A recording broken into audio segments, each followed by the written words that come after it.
저는 50대의 여성이고 건물 청소 일을 합니다. 슬아에 딸이 한 명 있었는데 1년여 전 교통사고로 명을 달리하고 말았어요. 할머니, 엄마는 하늘나라에 있으면 건주가 보여요?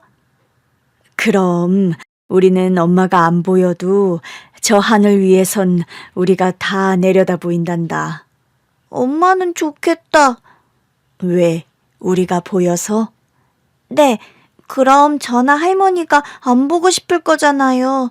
보고 싶을 때마다 볼 수 있으니까. 아직 8살인 저의 손주는 하늘나라로 떠난 제 엄마를 많이 그리워합니다. 당연한 일이겠죠.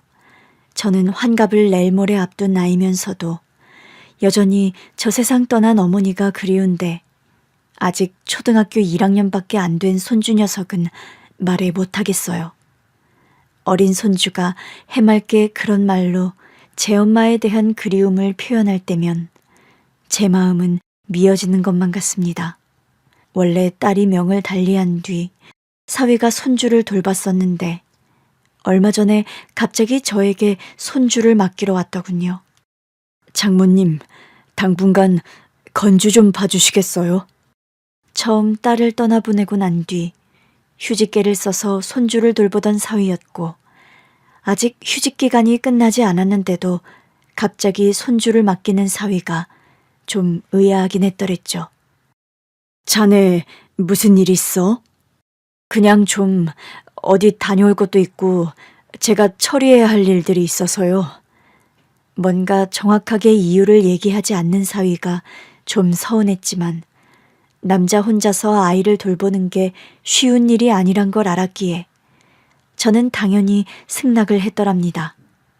어차피 사위가 복직을 하면 제가 근처에 이사를 가서라도 손주 녀석을 돌봐야지 마음먹고 있던 참이기도 했고요. 사위는 딸과 사위가 함께 살던 집에서 딸의 일주기 제사를 지내고 난 다음 날 손주를 저희 집에 데리고 왔습니다. 딸의 제사를 지내는 내내 슬픔 가득한 사위의 얼굴을 보는 제 마음도 영 편치 않더군요. 저희 딸이요. 생전에 사위와 금슬이 무척 좋았어요.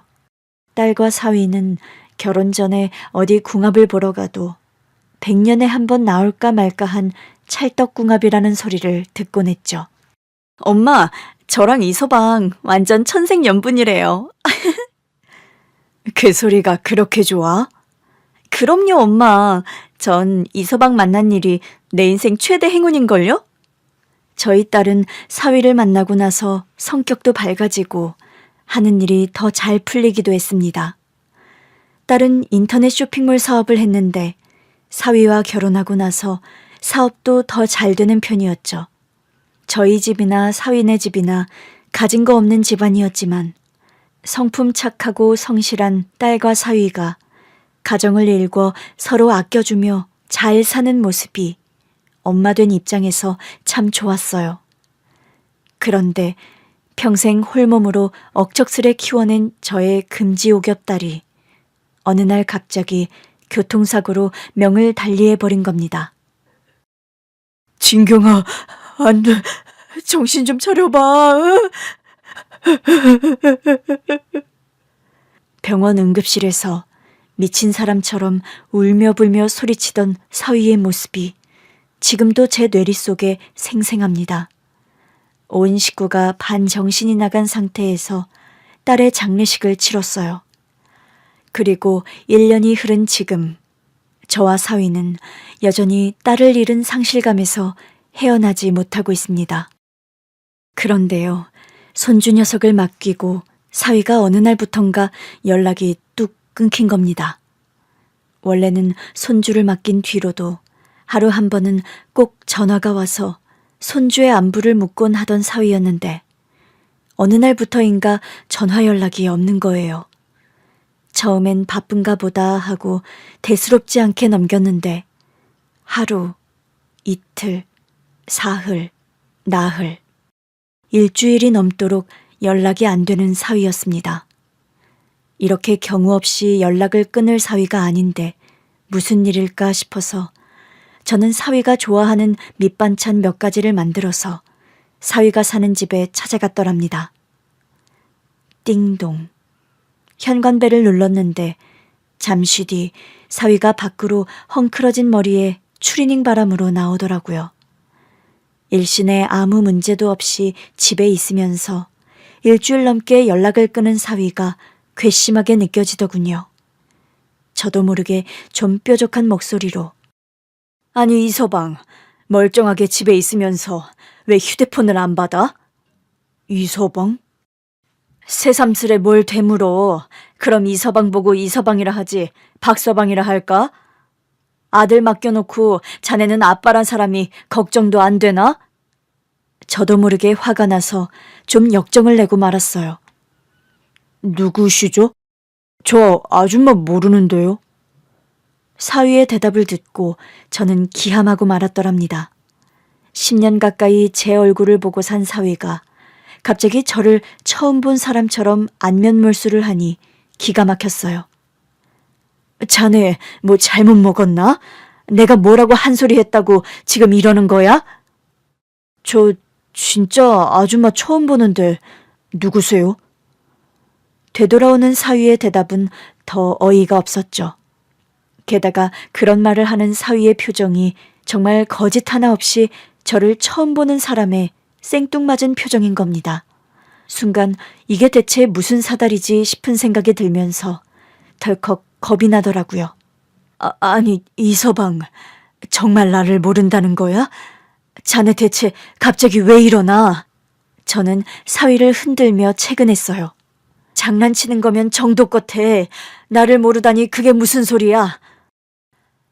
얼이 빠져버린 것 같은 표정의 사위와 한참 실랑이를 하려는데 그러고 한 5분쯤 흘렀을 때였던 것 같아요. 집안에서 웬 여자 한 명이 나오더라고요. 그리고요, 그 사위 뒤편으로 나오는 여자를 보는 순간 저는 완전히 이성을 잃고 말았습니다. 그리고 그 여자 뒤로 또 다른 여자 한 명이 따라 나왔고요. 아니, 당신은... 안녕하세요. 혹시... 이서방 장모 되는 사람입니다. 그러실 것 같았어요. 처음 뵙겠습니다. 수찬이 엄마 되는 사람이에요. 그런 말을 하면서 저에게 깍듯하게 인사를 하는 사부인이었어요. 사부인을 본 게 뭐 그리 기야말 노릇이냐고요? 제가 그렇게까지 놀라는 데는 다 이유가 있었습니다. 제가 알기론 사위의 친어머니는 사위가 아주 어렸을 때 돌아가셨다고 들었거든요. 옛날에 사위가 저희 딸과 결혼 허락을 받으러 왔을 때였어요. 그래, 양친 부모님은 살아계시고? 아버지는 살아계신데 어머님은 제가 어려서 돌아가셨어요. 저런, 엄마 정이 많이 그리웠겠네. 맞아요. 저는 엄마 얼굴이 잘 기억 안 나면서도 어려서 엄마가 너무 보고 싶어서 할머니 몰래 늘 엄마 사진을 가지고 다녔어요. 엄마, 이서방 지금도 지갑 속에 자기 엄마 사진 갖고 다녀요. 어머님, 저희 엄마 사진 한번 보시겠어요? 그래, 어디 한번 보여줘 보게나. 사위는 처음 저에게 인사를 왔던 날 지갑 속에 낡은 사진 한 장을 보여주더라고요. 사위가 5살 때 세상을 떠났다는 사부인은 사위를 꼭 닮은 외양이었죠. 그런 관계로 저는 사부인을 본 적은 없었지만 그 얼굴을 또렷하게 기억하고 있었어요. 사부인께서는 분명 이서방이 어렸을 때 돌아가셨다고 하던데요. 그게 제 시댁에서 저를 죽은 사람으로 만들어놔서 여태 그런 오해를 하고 사셨을 겁니다. 그럼 사부인 뒤에 계신 여자분은 또 누구세요? 이분은 요즘 수찬이 간병을 거들어주고 계신 간병인 아주머니세요. 안녕하세요, 사모님. 고개를 꾸벅 수그리며 공손하게 저에게 인사를 하는 간병인 아주머니였습니다. 저는 이게 대체 꿈인지 생신지 분간이 가지 않을 정도였어요. 사부인은 한눈에 봐도 귀티가 줄줄 흐르는 귀부인 느낌이었고 사부인이 부린다는 간병인 아주머니 역시 노련하고 뭔가 품이 있어 보이는 인상이더라고요. 간병인이시라면 이 서방이 지금 어디 아픈가요? 우리 수찬이가 실은 얼마 전에 사고가 좀 있었어요. 사고요? 그런데 왜 저에게 연락도 안 하셨어요? 처음엔 수찬이 폰을 열 수가 없어서 연락을 못 드렸습니다. 잠금 장치가 되어 있었는데 수찬이 역시 그걸 기억 못 했거든요. 그럼 지금 이 서방이 기억을 잃어서 장모인 저도 못 알아봤다는 거예요? 안타깝지만 그런 상황입니다. 다행히 의사 말로는 조금씩 회복될 거라고는 하는데 지금은 영 상태가 좋지 않아요. 세상에, 아니 어쩌다 이 서방이 저 지경이 되었단 말이에요. 며느라이가 세상을 떠났다 들었어요. 그 상실감을 극복 못하고 수찬이가 실은 해서는 안 되는 선택을 했고요. 뭐라고요? 제가 귀국한 지 사실 얼마 안 됩니다. 제 사연은 기니 말씀드릴 테지만 제가 여러 사정으로 오랫동안 한국 땅을 못 밟았어요. 그럼 여태 외국서 사셨단 겁니까? 네, 그렇답니다. 제가 동남아 쪽에서 사업을 주로 하다 보니까 한국에는 올 일도 없었고 우리 아들에게 죽은 사람으로 살다 보니까 뭔가 제대로 제가 기반 잡히기 전까지는 들어올 수가 없었어요. 그럼 최근에 귀국하셔서 이 서방을 만난 거세요? 사람 통해 저는 뒷조사를 해서라도 우리 수찬이 소식은 계속 꾸준히 들어 알고 있었어요. 그런데 며느라이가 명달리했고 수찬이가 힘들어한다는 소식 듣고 급하게 귀국했고요. 이 서방 사고는 그럼 사부인 오신 후에 일어난 일인가요? 네, 제가 염치불구하고 아들 집에 와서 지냈는데 그 기간에 수찬이가 그런 선택을... 저희 사위가요, 먼저 떠난 제 딸을 못 잊고 해서는 안 될 시도를 했던 모양이더라고요. 제가 그날 새벽에 발견 못했으면 우리 수찬이 정말 며느라이 따라갈 뻔했습니다. 저는 그 말을 듣는 순간 너무나 억장이 무너져서 할 말을 잃고 말았어요. 그 후유증으로 기억이 오락가락하는 거고요. 네, 병원에서 의사 말로는 그렇다고 했어요. 후유증이 길게 갈 수도 있고 빨리 끝날 수도 있는데 길고 짧은 건 대봐야 한다고 하더군요. 생전에 저희 딸과 이 서방이 금술이 유달리 각별했답니다. 바늘과 실 같던 아이들이라 더 극복을 못하는 것 같아 마음이 미어지네요. 저도 몇십 년 만에 상봉한 아들이 이 지경이라 뭐라 드릴 말씀이 없습니다. 그때였어요. 현관 비번이 울리면서 손주 건주가 집 안으로 뛰어들어온 것은요. 그날 제가 사위 집에 들리는 날이라서 태권도 학원이 끝나고 아빠 집에 오라고 말해놓은 터라 손주가 아빠 집으로 달려들어온 거였죠. 할머니, 아빠 집에 계세요? 아빠? 그럼 네가 우리 손주 건주란 말이냐? 손주인 건주를 보는 순간 사부인의 표정이 놀람과 감동으로 굳어지는 것을 저는 보았더랍니다.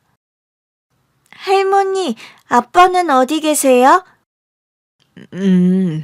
아빠는 지금 방에서 주무신다. 왜 계속 전화 안 받으셨대요? 그게 아빠가 좀 편찮으셨나 봐, 건주야. 할머니, 근데 이 할머니는 누구세요? 할머니 친구분이세요? 사부인을 보고 그런 질문을 하는 손주였어요. 건주야, 이분은 네 친할머니 되시는 분이란다. 친할머니요? 건주한테는 외할머니밖에 없는데. 알 수 없다는 생뚱한 표정으로 사부인을 뚫어지게 보는 손주였어요. 세상에, 네가 우리 아들의 아들이란 말이니?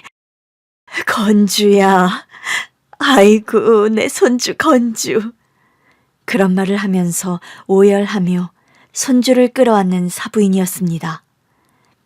어쩜 이렇게 네 아빠 어렸을 때와 똑같이 생겼단 말이니? 이렇게 신기할 때가 있나? 그런 말을 하면서 손주 녀석을 이리 보고 저리 보는 사부인이었습니다. 그날 기적 같은 상봉을 한 사부인과 손주는 함께 저녁까지 먹고 시간을 보냈어요. 핏줄이란 게 뭔지 처음 만나는 사이인데도 스스럼 없이 금방 친해지는 손주와 사부인이었죠. 사부인은 직접 주방에 가더니 저녁 밥상을 뚝딱뚝딱 차려내더군요. 굴비를 굽고 불고기를 재우고 맛깔난 찌개까지 한 상 가득 내오는 사부인이었습니다. 외국 생활 오래 하셨다 하시면서 한식을 잘 만드시네요. 타지서 생활하다 보니 향수병에 걸려서 음식은 되려 더 한식을 부지런히 해먹게 되더라고요. 사부인이 차려준 밥상을 물리고 나서 손주 녀석은 사부인 무릎을 베고 골아떨어졌습니다. 식사 준비에 종일 건주랑 놀아주시느라 힘드셨죠? 솔직히 말씀드리면요. 저 오늘 하나도 힘든 걸 모르겠어요. 건주 보셔서 많이 좋으셨군요. 네, 저 이제 우리 수찬이 건강만 좋아지면 더 바랄 것이 없겠어요. 멀쩡하던 사람이 갑자기 저까지 못 알아보니 솔직히 걱정이 많이 되네요. 요즘 처방해준 약이 유달리 더 좀 사람을 몽롱하게 하는 것도 있는 것 같아요. 사부인 말 맞다나 저녁을 먹는 둥 마는 둥 하고 깊은 잠에 빠져버린 사위였습니다. 저는 이 서방이 저 지경이 된 줄도 모르고 연락이 안 된다고 타박만 했네요. 아휴, 안 좋은 선택하려다 미수에 그치고 혼수 상태에서 깨어난 뒤로 계속 기억이 오락가락해요. 병원서 의사는 정확히 뭐라던가요? 사고와 트라우마에 의한 해리성 기억장애라고요. 며느라이 떠나던 날의 충격과 상처도 영향을 미치는 것 같다고요. 부디 이 서방이 심신을 회복해야 할 텐데요. 저도 매일 기도하는 마음으로 수찬이를 돌보고 있습니다. 그래서 간병인도 구하셨어요? 네, 간병인 아주머니가 심리치료도 전공한 분이셔서 수찬이 케어에 아주 안성맞춤인 분이세요. 그런데 사부인, 어째서 이 서방은 사부인을 여태 돌아가신 걸로 알고 살았죠? 이런 말씀 실례가 되려나요? 저는 참았던 궁금증을 넌지시 물어보았더랍니다. 실례라니요. 당연히 그런 의문 가지실 거예요. 안 그래도 건주 재우고 나서 제 지난 삶의 이야기들을 사부인께 찬찬히 말씀드리려고 했고요. 간병인 아주머니가 저와 사부인 앞으로 따뜻한 모과차를 가져다 주더라고요. 그 차를 마시며 과거 이야기를 털어놓는 사부인이었어요. 사부인이 지나온 인생사는 참으로 기구하고 기막힌 것이더군요. 우리 이렇게 사느니 차라리 이혼해요. 뭐? 당신이 뭔데 내게 그런 소리를 해? 한철 지날 때마다 딴 살림 차리는 당신 같은 남자와 나 더는 못 살아. 네가 못 살면 뭐 어쩔 건데? 당신과 이런 문제로 시시비비 따지는 것도 그만하겠어요. 나 그냥 조건 하나만 들어줘요. 조건? 그게 뭔지 드러나 보지. 돈도 위자료도 다 필요 없어요. 나한테 필요한 건 딱 하나예요. 수찬이만 내가 키우게 해줘요. 그때 안방문이 벌컥 열리더니 사위의 친할머니가 들이닥치더랍니다. 뭐? 너 지금 방금 뭐라고 했니? 수찬이만 데리고 저 이혼하고 싶다고요. 얘 좀 봐라. 집을 나가면 너만 곱게 나가면 되지. 왜 우리 집 장손을 네가 데리고 간다는 거야? 계집질 못 고치는 남자와 이혼하면서 그럼 제가 제 분신 같은 아들까지 뺏기라고요? 짝. 그런 말을 하는 사부인의 따귀를 인정사정 없이 갈기는 사부인의 시어머니였다고 합니다. 이 집 식구들 손버릇이 다 이유가 있는 거였네요. 뭐? 너 더 짓거려봐라. 아주 매운맛을 더 보여줄 테니. 매도 맞다 보니 제가 시집와서는 게 맷집밖에 없어요. 그런 제가 고작 그런 협박에 무서워 벌벌 떨기라도 할까봐요? 너 우리 엄마한테 그만 대들어. 더 대들면 뭐 어쩔 거야? 나도 이 시집안 사람들과 더는 싸우기 싫어요. 그러니까 내 새끼 수찬이만 내놓으라고. 이놈의 옆은 내가 어디서 바락바락 소리를 질러? 당신이 그따위니까 나한테도 사랑 못 받는 줄이나 알아. 사랑? 당신 입에서 그 단어가 나오는 것 자체가 혐오스럽다. 이게 정말 듣자 하니까 어디 남편을 핫바지로 보나. 박하사도는 습관적으로 외도를 일삼는 건 물론이거니와 손버릇까지 나쁜 사람이었다고 하더군요. 어머, 정순아, 너 얼굴이 왜 이 지경이니? 네 남편이 또 그런 거야? 그렇게 됐다. 어제 이혼하겠다고 선언해서 난리가 났어. 너 그 집구석에서 당장 보따리 싸서 나와. 무슨 영화 보겠다고 이혼 소장 들어갈 때까지 거기서 버티는 거야? 다른 이유 하나 없이 우리 수찬이 데리고 나오려고 해서 그러지. 네 시어머니 보통 성격 아닌데 수찬이 호락호락 줄지 모르겠다. 나도 다른 거 하나도 안 겁나는데 그게 제일 걱정이야. 차라리 이런 말 어떻게 들릴지 모르겠지만 정순아, 어차피 이혼하는 거 수찬이 떼어주고 새 출발하는 게 어떠니? 말도 안 되는 소리 하지 마. 난 수찬이 없는 삶은 절대 생각도 할 수 없어. 사부인은 이혼을 결심했지만 사위인 수찬이를 데리고 오는 일이 호락호락하지 않았다고 합니다. 네가 아들 끼고 살고 싶으면 네 남편도 견뎌야 하는 게 순리야. 어머님은 어머님 아들이 견딜 수 있는 남편감이라 생각하세요? 세상 천지 남자가 뭐 별다른 줄 아니? 가진 거 없는 집안 딸내미가 우리 정도 집안에 시집 왔으면 평생 감사합니다 하며 살아도 모자를 파네 뭐? 어머님 아들 철마다 여자가 바뀌는 사람인데 새며느리 보시고 또 손주 보시면 되잖아요. 왜 그리 수찬이에게 집착하세요? 우리 집 핏줄이고 우리 집 씨니까 당연하지. 수찬이는 누가 뭐래도 이 시집안 7대 독자다. 그런 귀한 아이를 감히 너 따위가 데려가서 근본도 모르는 아비 만나 크게 놔둘성 싶으냐? 근본도 모르는 아비라뇨. 제가 어디 새 시집이라도 간다던가요? 그럼 너처럼 새파랗게 젊은 여자가 이혼한다 나서는데 평생 수절이라도 할 거라 내가 믿을성 싶어? 저 평생 재혼 같은 거 안 하겠습니다. 각서 쓰라면 쓰겠어요. 그러니 제발 수찬이만 제가 키우게 해주세요. 가소롭다. 내가 그런 가당치도 않은 말을 믿을 것 같아? 이혼을 하려거든 너 혼자 곱게 나가. 수찬이를 엄마 없는 아이로 키우시려고 그러세요? 네가 이혼하고 나가는 순간 넌 세상에 없는 사람으로 수찬이에게 말할 거다. 이혼해서 집 나간 어미보단 일찍 명달리한 어미가 100배 나으니까. 사부인의 시어머니는 결국 사부인이 이혼할 때에 사위인 수찬이의 양육권을 넘기지 않았다고 합니다. 정확히 말하면 누명을 씌워서 뺏어온 거나 다름없었죠. 웬만하면 양육권은 아이 엄마에게 주는데 어떻게 그런 일이. 당시만 해도 수찬이네 본가가 잘 살고 나름 지방에서 방귀 꽤나 끼는 집안이라 저를 술 없이 잠 못 들고 정신적으로 문제 있는 여자로 매도를 해버렸어요. 아니 어떡해요? 거짓말해도 정도가 있죠. 그때 수찬이 본가, 그러니까 당시 저희 시댁이 잘 살아서 집에 가정부 아주머니가 있었어요.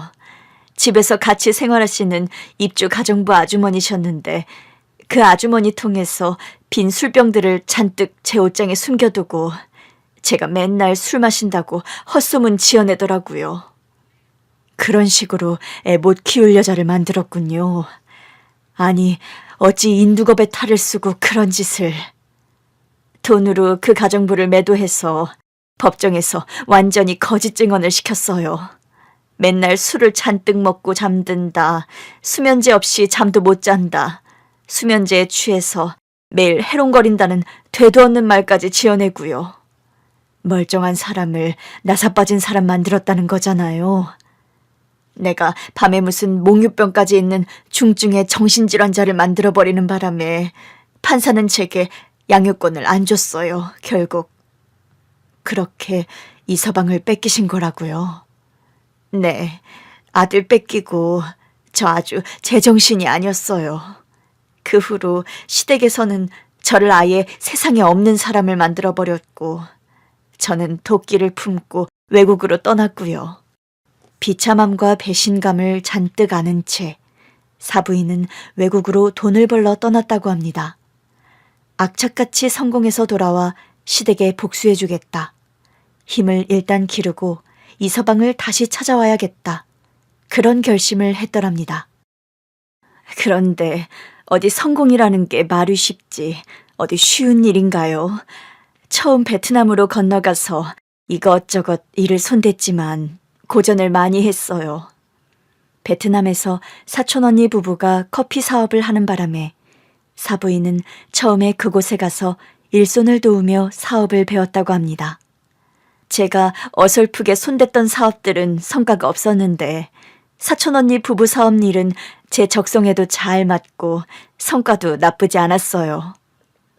사촌언니 부부가 사업을 접으면서 사부인에게 커피 사업을 물려줬고 사부인은 한동안 커피 사업으로 돈을 꽤 벌었다고 합니다. 저는 그때쯤 한국으로 귀국해서 수찬이를 되찾을 생각이었어요. 그래요. 그런데 그참에 하필 또 건강이 제 발목을 잡았어요. 사업이 한참 궤도에 오르고 겨우 기반을 잡았을 때쯤 사부인은 폐에 종양이 생기는 바람에 생사를 오가는 투병을 또 몇 년이나 했다고 합니다. 그 사이에 겨우 기반에 오른 사업은 내리막길을 걸었고요. 한국에 와서 떳떳하게 다시 소송하고 수찬이를 찾자는 계획이 물거품이 돼버렸죠. 사업도 내려앉고 제 건강도 장담할 수 없는 상황이라 그때는 참 미래가 막막했어요. 사부인은 사위인 수찬이를 찾겠다는 결심을 내려놓을 수밖에 없었다고 합니다. 돈도 돈이지만 아픈 몸으로 아들 앞에 나타난다는 게 어불성설이었죠. 그때 의사는 제게 시한부를 선고한 상황이라 아이 앞에 나타날 용기를 낼 수가 없더라고요. 그 심정이 오죽하셨을까요, 참. 자식 키우는 입장에서 얼마나 힘든 시간을 보내왔는지 눈앞에 그려지는 듯 하더군요. 그럼 사부인께서는 평생 재혼도 안 하셨어요? 사업을 하는 걸로도 워낙에 바빴고 또 무엇보다 수찬이를 되찾아올 생각에 새로 가정 꾸리는 일이 꺼려지더군요. 저도 일찍 사별해서 평생 홀몸으로 우리 딸아이를 키운 입장이라 사부인 상황이 여러모로 남일처럼 안 느껴지네요. 안 그래도 우리 수찬이가 결혼할 때 사부인이 어떤 분인가 참 궁금했더랍니다.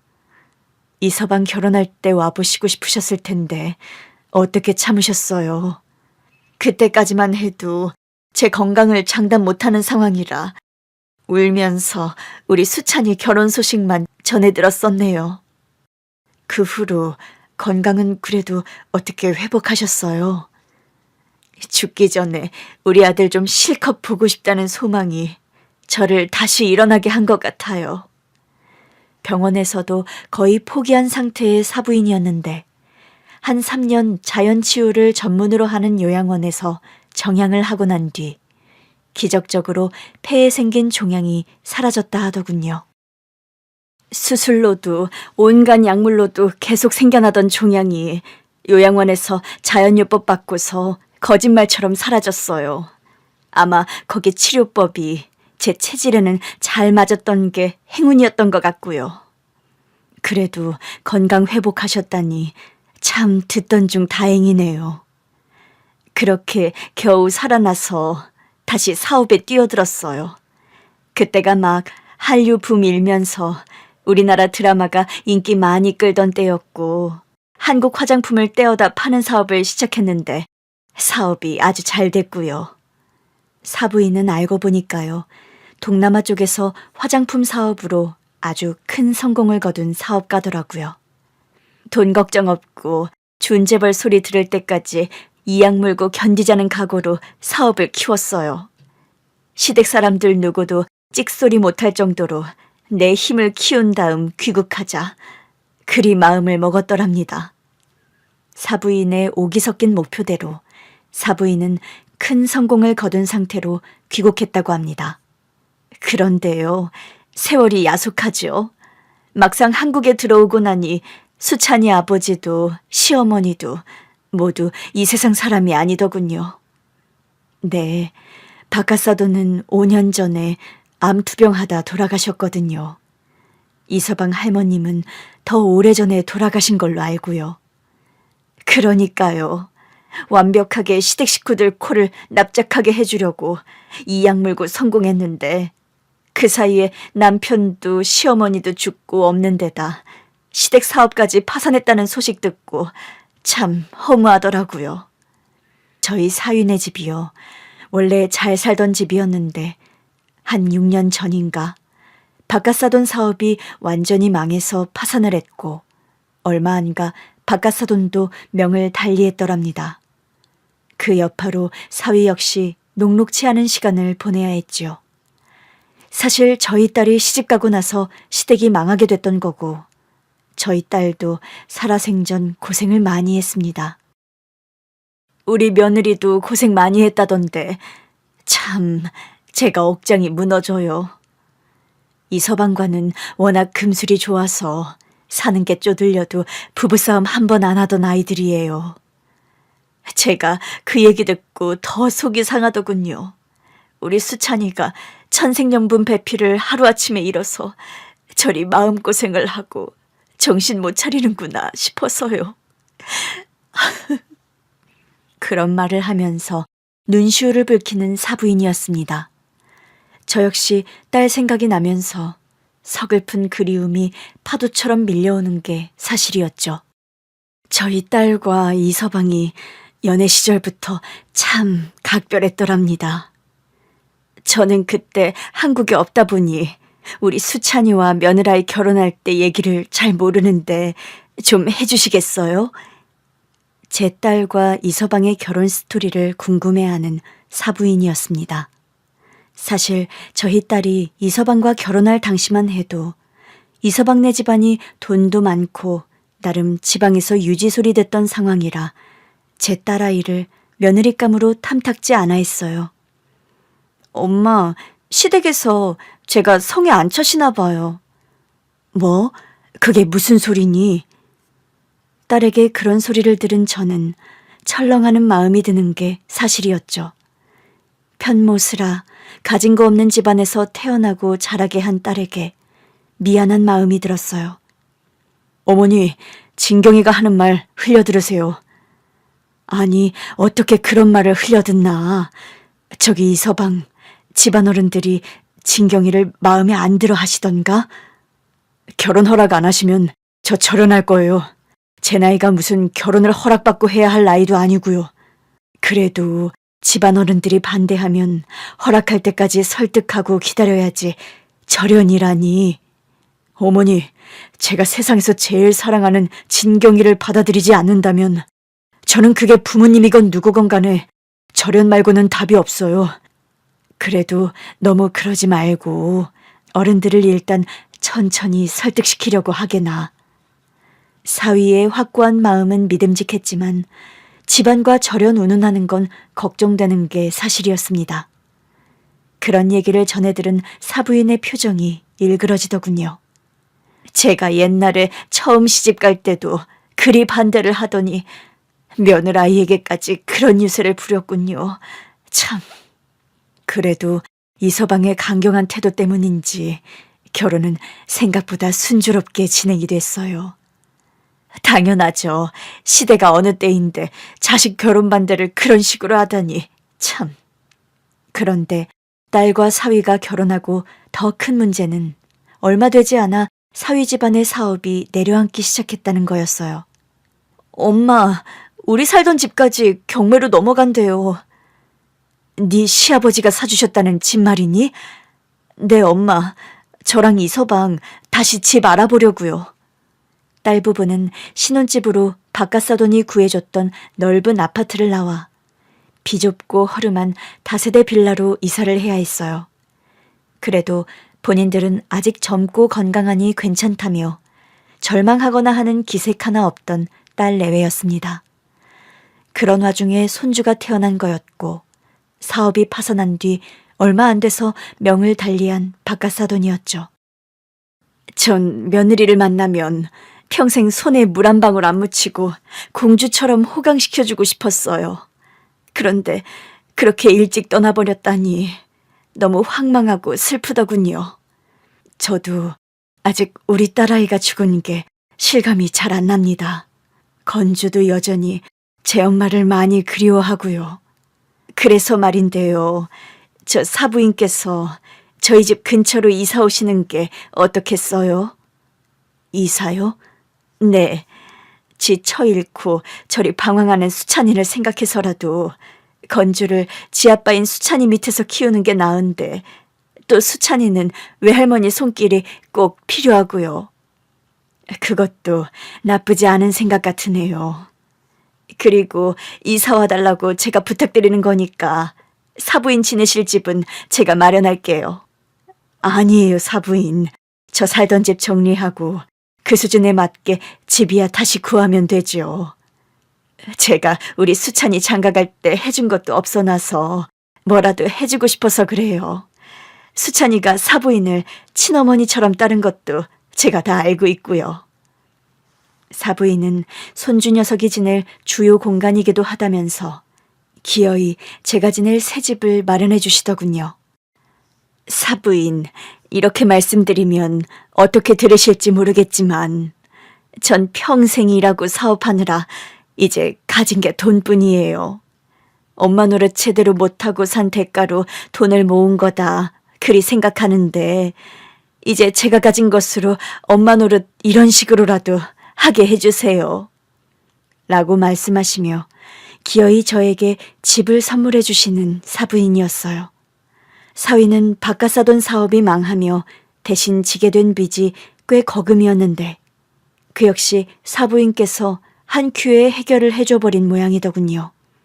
저와 사부인 그리고 간병인의 세심하고 극진한 케어를 받으며 사위도 나날이 건강 상태가 호전되었습니다. 제가 거처를 옮기고 나서 한두 달이 지난 뒤에는 완전히 원래의 컨디션을 회복하게 된 사위였어요. 이서방, 이제 내가 누군지 잘 알겠나? 그럼요, 장모님이신걸요. 내가 옆집 살며 매일 오니까 이제 노락가락 안 하는 거야? 저 해리송 기억장애 이제 사라졌어요, 장모님. 그런 걱정 접어두셔도 돼요, 이제. 난 가끔 자네가 생뚱한 표정이라도 지을라 치면 여전히 겁이 나. 또 뭔가 기억을 지웠나 싶어서. 그런 거 없어진 지 오래예요, 이제. 병원서는 뭐라던가. 뇌CT랑 MRI 저번 주에 찍고 왔는데 앞으로 괜찮을 거래요. 요즘 밤에 잠자는 건 편하고 불면증도 많이 좋아졌어요. 약 같은 거 안 먹고도 잘 자고요. 사위는 사부인이 소개해준 유명한 정신과의 상담 클리닉 치료를 받으며 많이 상태가 호전됐습니다. 이서방, 앞으로는 아무리 진경이가 그리워서 힘들어도 나쁜 생각은 하면 안 돼. 건조 생각을 해야지. 내 어머니, 제가 진경이 잃고 사실 우울증이 심했어요. 알아. 내가 자네 마음을 왜 모르겠나. 제가 휴직 기간도 안 끝났는데 건조 맡겨서 서운하셨죠. 그때는 정확히 사유도 말 안 하면서 처리할 일이 있다고 하니 무슨 일인가 싶었지. 사위는 그때 저에게 손주를 맡겨놓고 안 좋은 선택을 했던 겁니다. 그런 선택을 한때라도 생각했던 사위를 생각하면 가슴이 미어지는 게 사실이었죠. 저 역시 딸을 잃고 하루하루 밥을 씹어도 모래알을 씹는 것 같은 일상을 보냈어요. 저희 딸은 사위에게는 누구와 바꿀 수 없는 사랑스러운 아내, 저에게는 제가 살아가는 이유나 마찬가지인 금쪽 같은 딸이었죠. 저는 딸이 7살 무렵 남편과 사별했어요. 남편은 택시 운전을 하던 사람이었는데 운행 중 교통사고를 크게 당해 명을 달리하고 말았고요. 그 후로 홀몸으로 평생 닥치는 대로 일을 해가며 저 나름 제 인생을 다 바쳐 키운 딸 진경이었습니다. 그런 딸이 꼭 제 아빠 운명을 담기라도 하듯 어느 날 갑자기 교통사고로 떠나버렸을 때 제 심정이야 말로 뭐 하겠습니까? 딸이 세상을 떠나던 날, 딸은 사위의 회사 앞으로 가던 길이었어요. 오후 나절부터 손주를 저에게 맡기러 온 딸이었죠. 오늘 이서방이랑 데이트한다고? 건주 아빠가 결혼기념일 데이트하자고 회사 앞으로 오라고 해서요. 어이구, 결혼한 지 벌써 10년이 다 되어 가는데 이서방이 그리 좋으냐? 그럼요, 엄마. 저는 세상에서 제일 잘한 일 중에 하나가 건주 아빠 만나서 결혼한 거예요. 딸은 시댁 사업이 망해 그리 가진 고생을 하면서도 얼굴 한번 찌푸리지 않던 아이예요. 좋은 데 가서 식사하기로 했어. 비싼 데는 아니지만 그래도 어디 예약해뒀나 봐요, 건주 아빠가. 우리 형편도 그렇고 올 한 해는 넘어가자고 했는데도 굳이 나오라고 해서 죄송해요, 엄마. 죄송은 무슨, 얼른 다녀오거라. 이럴 때 아이 맡기라고 친정엄마가 있는 거지. 다음번엔 엄마 모시고 외식하러 갈게요. 됐다. 나는 걱정 말고 얼른 다녀와. 결혼기념일이라고 오랜만에 딸과 사위는 데이트를 하기로 약속이 되어 있던 날이었죠. 그날 약속 장소로 가다가 변을 당한 딸이었어요. 제가 그날 그 식당서 저녁 먹자고만 안 했으면 진경이가 괜찮았을 텐데 하는 생각에 저 너무 힘들었어요, 장모님. 그런 말도 안 되는 소리가 어딨어. 그런 일이 벌어질 줄 알고 한 일도 아닌데. 그 사람이 우리 형편 나아지면 그때 따로 기념하자고 자꾸 저를 말렸거든요. 근데 저는 또 고생하는 진경이가 미안하고 안쓰러워서 생각해 주려던 게 그만. 그날 사위는 응급실에 들어오는데요. 한 손에 장미꽃다발을 든 채였어요. 계획대로라면 식당에 도착한 딸아이에게 건네줬어야 할 장미꽃다발이었죠. 결국 그 꽃다발은 주인을 찾지 못하고 버려져야 했습니다. 딸과 사위가 처음 만난 곳은 딸이 아르바이트를 하던 카페에서였다고 합니다. 어서 오세요. 카페라떼 한잔하고 머핀 하나요. 이 근처 사시나 봐요. 매일 오시네요. 사실 저 집은 이 카페에서 거리가 좀 있어요. 그럼 직장이 근처세요? 저희 카페 단골이시라 집이 근처신 줄 알았는데. 실은 그쪽 매일 보고 싶어서 오는 거예요. 이 동네는 사촌 형 사는 동네인데 형 보러 와서 이 카페 처음 왔다가 그쪽한테 반해서요. 사위는 딸이 아르바이트를 하던 카페의 손님이었다고 합니다. 첫눈에 제 딸에게 반한 사위는 사는 동네와 차로 40분 거리에 딸이 일하는 카페에 매일 출근 도장을 찍었더랍니다. 누가 먼저랄 것도 없이 자연스럽게 연애를 시작한 딸과 사위였고 몇 년의 연애 끝에 결혼에 꼴이 나게 된 거였죠. 결혼하고 나서도 부부싸움 한 번 없이 사이가 좋았던 딸과 사위였죠. 사위네 집안 사업이 망하고 경제적으로 고생하던 때에도 저는 크게 걱정하지 않았어요. 부부 금슬이 워낙 좋은 아이들이고 둘 다 나름 능력 있고 성실한데 젊은 애들이 앞으로 살아갈 방도 없을 바도 아니고 얼마든지 다시 일어설 수 있을 거란 낙관이 있었으니까요. 그런데 어느 날 갑자기 찾아온 딸의 죽음은 저와 사위에게 청천벽력 같은 일이었습니다. 사위의 상실감도 컸지만 저 역시 한동안 제대로 식사를 못할 정도였으니까요. 금쪽 같은 딸을 잃어버리셔서 얼마나 힘드셨어요, 사부인. 딸은 제가 사는 이유였는데 아마 우리 건주가 아니었다면 저도 온 정신을 붙들지 못했을 거예요. 혼자 되시고 평생 재혼도 안 하시고 며느라이 키우셨다면서요? 네, 여자 혼자 몸으로 가진 거 없이 키우다 보니 딸아이에게 좋은 옷, 좋은 음식 많이 못 먹이고 키운 게 여태 미안할 따름이죠. 그래도 며느라이가 좋은 대학 나와 직장도 번듯했었잖아요. 그거야 딸아이가 똑똑하고 성실했으니까요. 저는 평생 건물 청소하며 살아왔고요. 사부인, 그래서 말인데요. 이제 힘든 일은 좀 접으시는 게 어때요? 네? 이런 말씀 주제 넘을지 모르지만 이제 사부인 나이도 있으신데 너무 힘든 일 계속하시는 건 무리실 것 같아서요. 무리는요, 무슨. 제가 편안한 일 하며 먹고 사는 사람은 아닙니다만 세상 밥벌이 중에 쉬운 일이 어디 있겠습니까? 어차피 우리 건주도 계속 돌봐주셔야 하는데 일을 접고 건주를 저와 같이 돌보며 사시는 건 어떠세요? 제가 사부인 생활비 걱정 안 하게끔 조치해 드릴게요. 네? 그게 대체 무슨 말씀이세요? 제가 수찬이에게 엄마 노릇 못한 게 평생 한이랍니다. 그래서 지금이라도 못다한 엄마 노릇 하고 싶어요. 그런데 전 가진 게 그저 돈뿐이에요. 수찬이에게 시집와서 진경이가 고생도 많이 했는데 진경이에게 못해준 것들 사부인에게라도 갚고 싶어 그럽니다. 사부인은 저에게 집을 선물해 준 데 이어 제가 평생 생활비 걱정을 안 해도 될 정도의 거금을 쾌척해 주시는 겁니다. 너무 큰 액수의 금액이라 저는 처음에 거부를 했더랬죠. 제가 수찬이 장가갈 때 아무 도움을 못 줘서 그때 주려던 돈이에요. 며느리에게 원래는 주려던 돈인데 마음 아프지만 진경이는 세상에 없고 이제 이 돈은 사부인 것입니다. 저는 그래도 영 마음이 내키지 않아 거절했는데 우리 건주 돌보는데 많이 힘드실 텐데 그 용돈이라 생각해 주세요.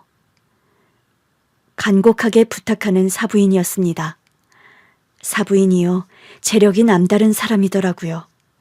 베트남에서 커피 사업하며 모은 종잣돈으로 동남아 일대에서 한국 화장품을 내다 팔기 시작한 1세대 사업가라 하더군요.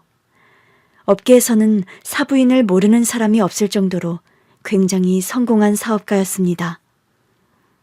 인생이라는 게 참 알 수가 없고 뜻대로 안 되네요. 제가 도끼 품고 사업에 매진한 건 절 그런 식으로 내쫓은 시댁에 복수하려는 마음도 컸는데 제가 막상 힘을 가지고 보니 저를 힘들게 했던 사람들은 다 사업도 망하고 세상을 떠나서 이 세상 사람도 아닌 거예요. 그래도 쉽지 않은 인생이었을 텐데 대단하십니다, 사부인도요. 지금이라도 아들이랑 같이 얼굴 보고 살게 돼서 다행이지요. 뭐라도 도움 줄 수 있는 엄마로 제가 자리 잡은 것도 다행이고요. 사부인 덕에 저 역시 돈 걱정 안 하고 살고 이 서방도 빚이니 뭐니 다 청산했다면서요. 지아버지 사업 실패 때문에 진 빚인데 제가 당연히 해결해줘야죠. 회사 생활이 영 적성이 맞아 하질 않아서 제가 하던 사업 이어볼 생각 없냐고 물어봤더니 그리하겠다고 하더군요. 사부인이 귀국한 후로 이 서방이 사부인의 사업을 이어받아 꾸려가게 되었어요. 이 서방, 화장품 사업 일은 할만해? 회사 다니는 것보다 솔직히 100배는 나은 것 같아요. 다행이네, 그래. 자네가 사부인 닮아서 사업가 피가 흐르나 보네. 지금처럼 형편 풀리고 잘 살게 됐을 때 진경이가 우리 곁에 있었으면 얼마나 좋을까 그런 생각이 들어요. 그러게 말이야. 그래도 진경이가 저 하늘 위에서 자네가 어머니 만나 사업도 이어받고 잘 사는 거 보면 마음을 많이 놓을 것 같아. 그러게요.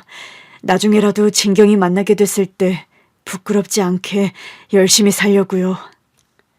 그런 결심을 하게 되기까지 사위가 얼마나 모진 역경을 거쳐왔는지 알기에 저 역시 눈가가 시큰해지더라고요. 딸의 이주기 제사는 사부인까지 합세해서 온 식구가 새로 이사한 집에서 지내게 되었어요. 제수 음식을 나서서 준비하려는 사부인이었습니다. 사돈은 쉬세요. 제가 제수 음식 준비 잘해요. 그래도 어떻게 제가 쉬나요? 저희 딸아이 제사인거려. 저와 사부인이 합세해서 함께 제수 음식을 만들었어요. 딸이 떠난 날이 하필이면 딸과 사위의 결혼기념일이라서 사위는 기일날마다 장미꽃 한 다발을 딸의 제사상에 바칩니다. 그런 사위 모습을 볼 때마다 장모인 제 입장에서도 참 마음이 먹먹해지는 게 사실이죠. 이번에도 장미꽃을 사왔어. 진경이가 기념일에 꽃다발 받는 걸 되게 좋아했거든요. 사랑받는 여자가 되는 기분이라고요. 생전 장미를 좋아했던 딸은 죽어서 기일날에도 남편에게 장미꽃다발을 한 알음씩 받고 있으니 사랑받는 여자인 건 확실한 것 같아요. 착하고 효녀였던 내 딸 진경이가 조금만 더 우리 곁에 있었더라면 얼마나 좋을까 싶은 생각이 다시 들더군요. 제수 음식을 준비하며 문득 그런 말을 하는 사부인이었어요. 저는 수찬이를 키우진 못했지만 늘 그런 걱정이 마음 한켠에 있었어요. 무슨 걱정이요? 수찬이가 지아버지를 닮아서 나중에 가정에 충실하지 못한 남자로 크면 어쩌나 그 걱정을 많이 했어요. 사실 아들은 대부분 아버지를 닮는다고 하잖아요. 듣고 보니 하실 법한 걱정이었겠네요. 그런데 우리 수찬이는 지아버지를 닮지 않고 애처가라 참 다행이다 싶어요. 수찬이가 지아버지 닮게 크는 게 싫어서 제가 어떻게든 키우려고 했지만 실패하면서 그걸 가장 걱정하기도 했고요. 이서방은 둘째가라면 서러울 애처가였답니다. 그러게요. 진경이가 살아있었다면 저나 사부인이 걱정이 없었을 것을요. 그러게 말입니다. 인명은 제천이라더니 그게 사람 소관으로 되는 일이 아니더라고요. 제 남편도 그랬고요. 진경이가 생전에 잡채를 좋아했다고 해서 제가 좀 더 신경 써서 만들어 봤어요. 한번 드셔보시겠어요? 간이 딱 맞고 맛이 좋으네요. 며느리 생일상 차려주는 시어머니 되는 게 제 꿈이었는데 며느리 제사상을 차리고 있네요. 그런 말을 하며 쓸쓸하게 웃는 사부인이었습니다. 딸 진경이가 살아있더라면 참 사랑받는 며느리로 부러울 것 없이 살았을 텐데 하는 마음이 들면서 눈가가 시큰해지는 게 사실이었죠. 그래도 제 딸이 죽어서도 여전히 사랑받는 아내, 대접받는 며느리인 게 다행이란 생각도 들었어요. 딸은 살아생전 첫 월급을 받던 날 봉투째 저에게 내밀며 그런 말을 했더랍니다. 엄마, 이게 제 첫 월급이에요. 앞으로 제가 엄마 호강 많이 시켜드릴게요. 그런 약속을 했던 제 딸이 지금 내 곁에 없다는 게 참 마음이 아픕니다. 딸아이의 검고 깊은 눈망울을 쏙 빼닮은 손주 건주가 제 곁에 있다는 게 그래도 위안이 되곤 해요. 손주 녀석의 눈을 빤히 보고 있노라면 딸아이와 눈맞춤 하던 때가 불현듯 떠오르곤 하거든요. 진경아, 지금 너 있는 곳은 지낼만 하니? 소식을 들을 수도 없고 가볼 수도 없는 곳이라서 엄마는 지금도 네 생각만 하면 늘 애가 탄다. 이서방은 여전히 너를 많이 그리워한단다. 결혼기념일날 네가 떠났다고 오늘도 네가 좋아하는 장미꽃다발을 한 다발 사왔구나. 사정 모르는 사람들은 제삿날 무슨 장미꽃다발이냐고 손사래들을 치겠지만 엄마는 이서방의 진심을 아니 타박 같은 건 당연히 안 해. 저 높은 곳에서 우리 사는 모습 다 보이니? 이서방이 한동안 네 빈자리를 견디지 못해 많이 방황했는데 그래도 이제는 건주 돌보며 씩씩하게 살아나가니 다행이야. 진경아, 너도 이서방이 행복하게 사는 게 좋지? 넌 그럴 아이라는 걸 엄마는 잘 알아. 돌아가신 줄 알았던 네 시어머니는 살아계시던 분이었고 대단한 성공을 거두신 분이라 이서방이나 나나 이제 돈 걱정 없이 편하게 산단다. 건주를 돌보는 일도 더 수월해진 게 사실이구나. 딱 하나 우리 곁에 부족한 건 진경이 너의 존재란다. 여전히 매일매일 보고 싶은 우리 딸이지만 엄마 이제는 그만 울도록 할게. 하루하루 웃으며 열심히 건주 돌보고 건주가 엄마 빈자리 안 느껴지도록 최선을 다해 키우마. 그러니 먼 곳에서 이제 건주 걱정일랑 접어두고 좀 편히 쉬렴. 이서방도 엄마와 사부인이 가까운 곳에서 밥도 차려주고 돌봐주니까 걱정 덜어놓으렴. 다음 생에도 또 엄마 딸로 태어나다오. 그때는 먼저 떠나지 말고 오래오래 우리 행복하게 모녀로 살자. 그립고 사랑한다, 진경아. 여러분 가슴속에 그리운 누군가도 어디선가 늘 평안하고 행복하시길 기원합니다. 감사합니다.